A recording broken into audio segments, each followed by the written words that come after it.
Day 4. How to recession-proof your finances in 30 days. We're back again, 2 p.m. Eastern Standard Time. I think it might be Daylight Savings Time right now. I don't know, but we do it every day at 2 East Coast time. 11 o'clock, maybe? Is that the transition on the West Coast? The best coast? Today we're talking credit reports. Yeah, I know it's the last thing you ever really want to talk about, and certainly these days it's not something you want to talk about. That's what we're doing today. I'm Peter Dunn, Pete the Planner, CEO of Hey Money. Our job is to help people make good financial decisions, help them solve the financial problems in front of them. And I don't know if you've turned on the news recently. We've all got financial problems. I'm saying that with a smile so I don't cry. Hey, let's get started. People are just joining us now. All right, day 4. It's a 30-day period of time that we're all going to spend together. I'm running the studio myself. My coworkers are all working from home on a mandatory basis, like many of us are. So thank you for extending grace to me as I try to run all of these things at once in a mediocre way. If you're joining us for the first time, this, again, is a 30-day program, and here are our 3 goals. We want to cut at least $500 a month out of your spending right now. We want to press reset, and we want to stop guessing. A topic I think we touched on yesterday, a lot's been going on, but I want to continue to touch on, is that at some point in time, we're making all these cuts, but once we reach stability, we are going to be needed to inject that money back into our economy. We're starting to get a clearer picture of what payments to the American people look like in the form of a stimulus. Right now, what is being discussed is $1,000 per adult and $500 per child that happens to be in your household. So if you are a family of 4, 2 adults, 2 kids like me, that means you would get $3,000. Ideally, they want to be able to say yes to that idea, vote on it, approve it, have it signed, and once it is signed, it would take about 3 weeks to get those first payments. If you're like me, you're hoping that there's no bickering. The bill's as good as it can be for now. It gets signed, so 3 weeks from today, which is about a week after most people's rent or mortgage payment is due, we should get that first injection of cash. The thought is then 3 weeks later to get another injection of cash that is equal to that. That is the current plan being pitched by the Treasury Department, Secretary Steve Mnuchin. And so it looks like $6,000 would be coming your way in the next 6 weeks if you are a family of 4. If you happen to have a ton of kids and 2 adults in your household, it'll be a little bit bigger than that. Our hope here with this money is not that it'll give you money to go put into the economy per se, but it'll help catch you up. It'll allow you to pay your bills, and that starts to trickle in the right direction. For those people that already have achieved stability, that have income and employment stability, I think we got to be ready to inject that full 3 and another 3 for a total of $6,000 into the economy when appropriate. I've been all day. I've been thinking about. There's some movie scene where the good guys are fighting the bad guys, and the good guys have to wait for a second for the right moment to then blast the bad guy with lasers or something. Could be Ghostbusters. I don't know what it is. But the point is, we're all going to have to wait for the right moment to then blast the economy. What's so difficult right now is the economy is kind of closed. Even if you wanted to go spend money to help the economy, it's really difficult to do that. We will continue to talk about that topic, but today we are turning our focus to credit reports. If you want additional help today or anytime in the near future or far future, for all I care, go to callheymoney.com. My team of certified financial planners and accredited financial counselors are ready to walk you through this. We have been answering hundreds and hundreds of calls from our clients over the last couple weeks, and I can tell you it's a lot easier to get through this stuff if you're having a conversation, a very directed, efficient conversation with a financial professional. So feel free to go to callheymoney.com. We're $20 a month. There are no catches. Like, this is not thousands of dollars a year of financial planning. It's $20 a month because That's what it was before this recession, and it's what it will be after the recession. You can even get a little bit of a discount. You can get it for $17.99 a month by using the really dumb offer code, CHEESE. Why CHEESE? Why not? Let's get started. All right, so we are going to talk credit reports today. I can tell you, when you're on the verge of potentially not paying some of your bills for a certain period of time that we don't know yet, it can be harrowing to think that the first thing you should do is to go onto the report that will tell you how bad you have previously been at paying bills, but that's what your credit report is. In recent years, I don't know, make this up, 15, 20 years? I don't know at the time. Does it matter? In recent years, our credit reports have really been conflated into a different sort of idea that I don't particularly like. And that is that people think, well, that's where you get your credit score. Oh, what's your credit score? My goal is to have a good credit score. I don't care. I generally don't care about people's credit scores because you can have a terrible financial life with a lot of debt, no stability, and have a good credit score.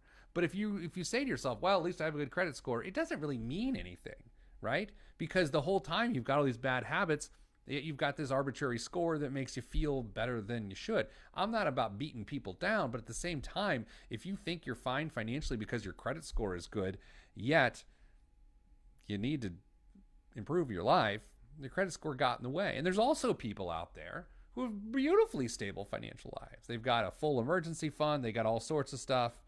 They've got, they've got a bad credit score too. That's a problem. If you've got a beautiful financial life and a bad credit score, and yet you feel like you've got to manipulate your finances to get your credit score to go up, that's also silly.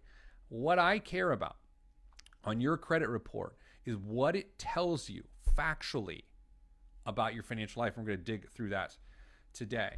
Before we go too much further, you have to understand the best way to get a credit report is at annualcreditreport.com. annualcreditreport.com. I am not compensated by them in any way. I've never talked to these people, but that's the best place to get it. It is free. You may or may not get your actual score. You get some version of your score. Again, don't care too much about your score right now. I want to know what the report says. You can go to annualcreditreport.com. There are 3 credit bureaus: Equifax, Experian, and TransUnion. All 3 credit bureaus are for-profit companies, and their job is to gather data about you and then sell that data to others who want to market to you, including lenders. Now, I usually have a pretty jaded view of this process, but today, in the spirit of humanity and positivity, I'm going to try to take some of the snark out of it and help you understand how it works. Every time you swipe your card, remember when you used to be able to go to stores and swipe your card? Anytime you swipe your card and then touch that really dirty touch screen, anytime you swipe your card, it enters data points about your purchase, what time, what you purchased, all sorts of data points about you and your habits. Those data points are gathered. They are gathered by the credit unions. And then when another retailer or marketer of some sort wants to sell a particular good or service to a certain group of people who exhibit certain behaviors, they go and buy this data from the data bureaus, as I call them, the credit bureaus. That data, I'm so professional. It's unbelievable. It's really unbelievable. The data is pulled over, and then you are marketed to execute on the behaviors, good or bad, that you have. For instance, if there's one big box home improvement store in your area, and the other home improvement store, we all know what we're talking about here, wants to come to the area, they're going to go and buy the data of all the people who shopped at the other store and then directly market to you. That's how it works. If you've ever gotten a pre-approved credit card offer in the mail, that's how it works. They make 86% of their revenue from selling your data. Oh, this is the credit unions, the data, not the credit unions, credit bureaus. Credit bureaus. Credit unions are different. The credit bureaus make 86% of their revenue from selling your data to other people who want to sell you stuff based on your behavior. And the other 14% of their revenue typically comes from selling you identity theft protection.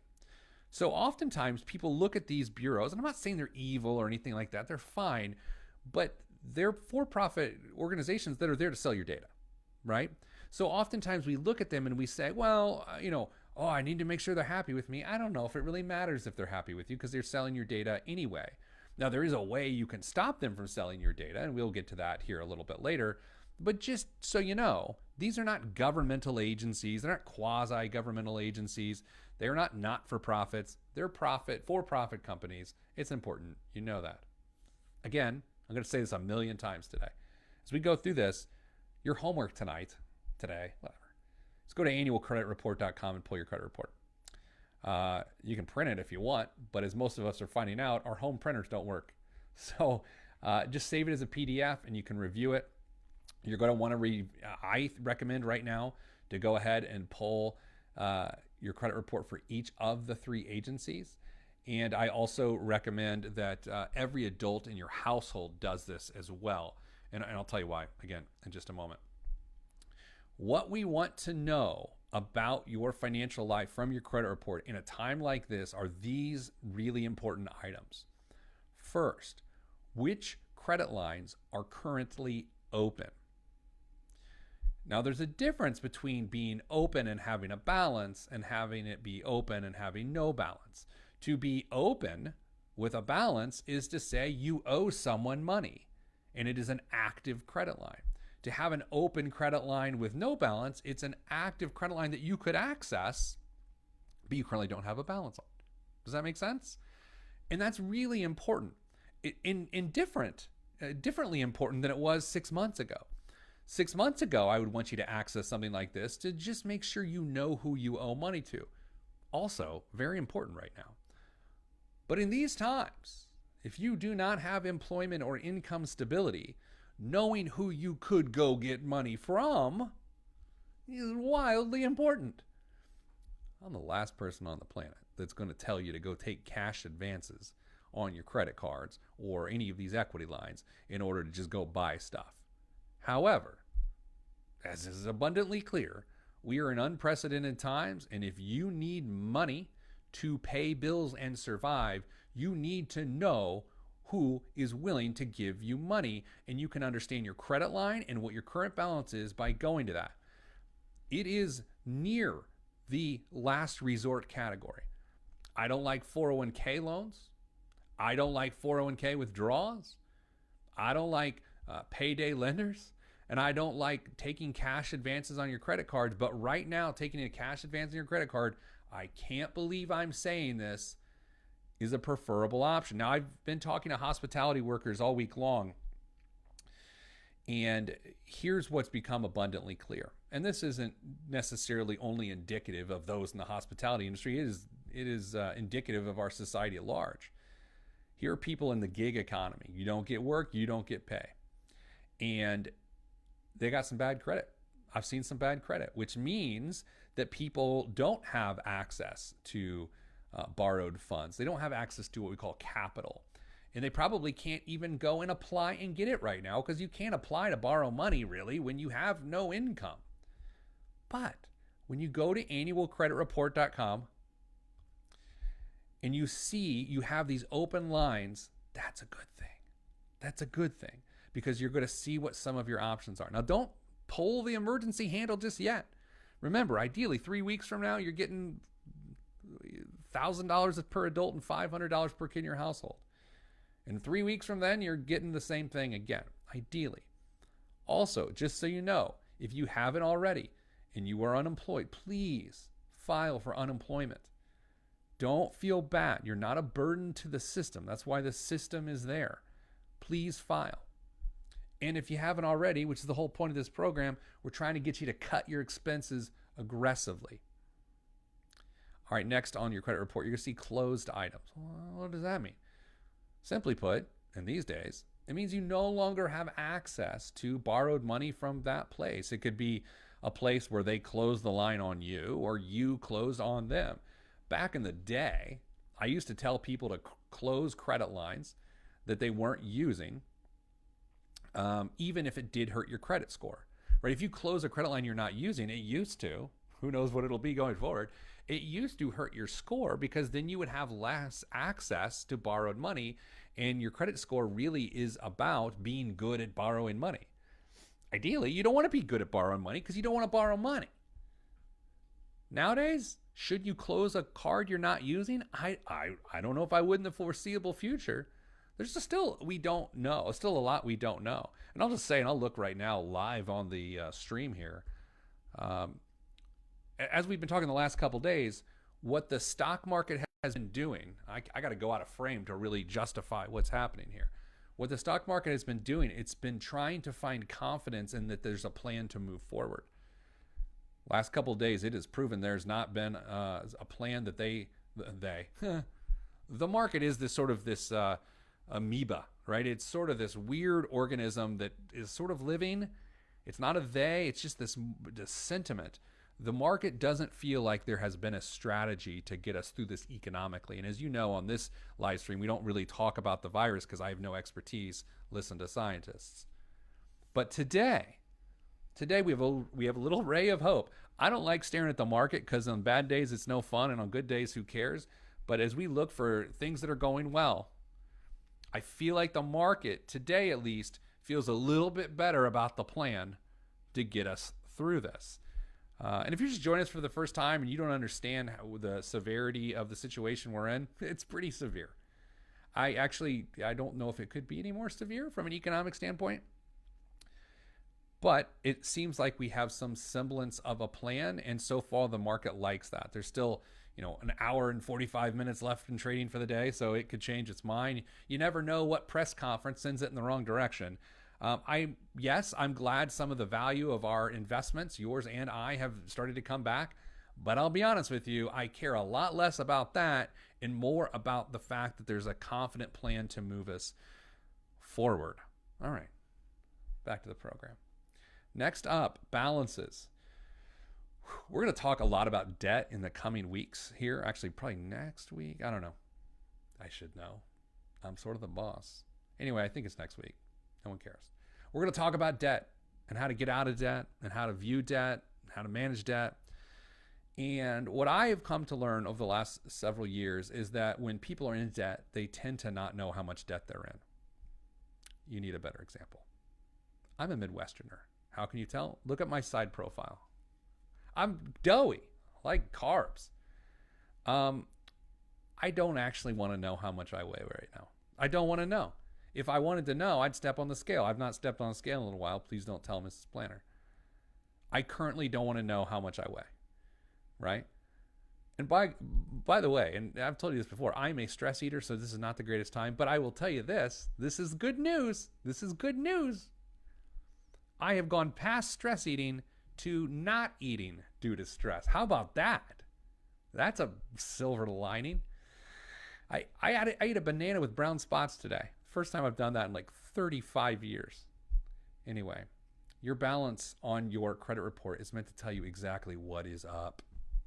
Stop guessing. You need to know exactly what is up. And you will also potentially see balances that you've forgotten exist. Or let's say you were in a relationship and that relationship has transitioned. Divorce. Maybe you shared debts, you shared assets, and it will show on the credit report of who's still racking it up. One of the toughest things, probably a decade and a half ago, that we were seeing is that family members were stealing people's identities within their own families and opening credit lines so they could get things accomplished. And a lot of people were running their credit report for the first time at annualcreditreport.com. Annualcreditreport.com. And they were finding that they had credit lines they didn't even know existed. I was reading some articles, who cares, this morning about what's next. Constantly, we're all doing this, right? We're just trying to get information. That's why you're on this stream today. You're not here for the jokes and for my looks. That was a joke. It was the piece was about how scams are, of course, going to pick back up. Just like the cleanup and the recovery in New Orleans and Houston with Katrina and all that stuff. Here's what I know is that where people are going to recover, people are going to steal. And I think there are going to be new forms of fraud, left and right. There's already reports of people getting robocalls about to get their $1,000 stimulus payment. Give me your account number right now on the phone. No, they'll steal the money in your account.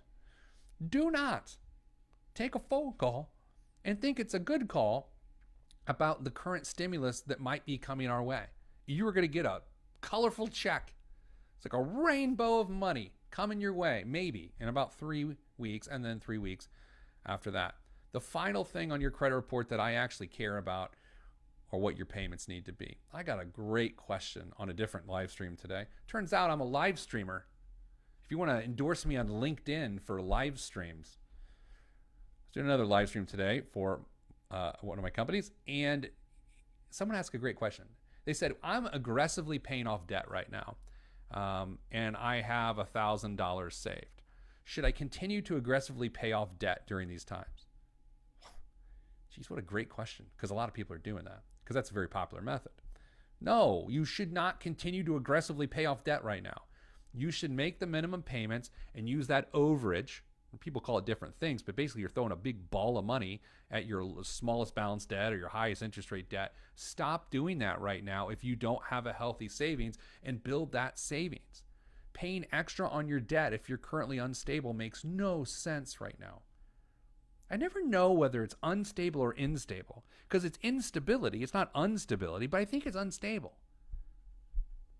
If you know why, leave it in the comments, either on YouTube or here on Facebook. Annualcreditreport.com is what you're trying to get at. I do want to mention one more thing. You should consider freezing your credit report after you run your credit report.